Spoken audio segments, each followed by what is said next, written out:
Can I tell you, I'm feeling a little wonder in my womanish today? Yeah, I am. And you'll never guess why. Ready? Because I'm learning to appreciate aging. So there's so many stigmas that come with aging, right? Mainly involving our looks, like laughter lines and body parts that aren't sitting in the right places, gray hair. See, but what isn't really talked about is how aging is actually a woman's secret power. So when you're young, it's like you're constantly apologizing for just being you, either because you don't know any better, or because it's what we've seen other women around us do, or even because it's what others expect of us, expectations.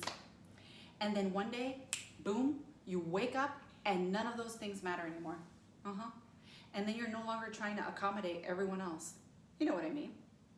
So see, like me, for example, I created this list of things that I am no longer apologizing for.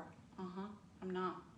And I periodically add stuff to that list. So for example, I am no longer apologizing for voicing my truth.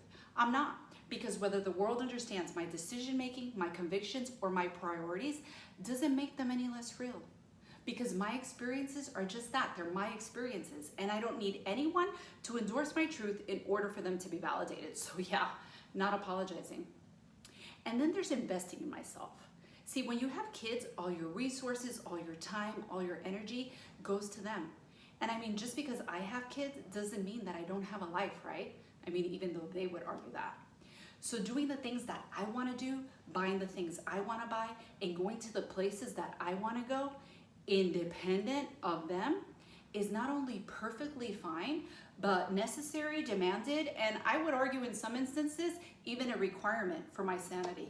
Yeah, so I'm not apologizing, not to them and not to anybody else. And then there's challenging family rules.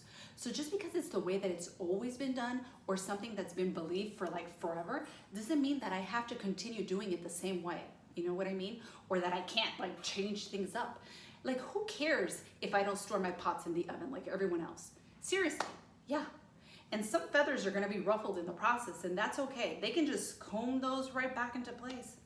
And let's not forget outgrowing spaces.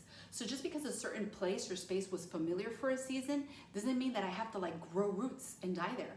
Because I am an ever-evolving being, of course, and recognizing and respecting my own need for change is so much more important than staying somewhere out of false commitment or attachment. And then there's this one last one, emotional crying. Yeah, you remember that song? It's my party and I cry if I want. Yeah, that thing.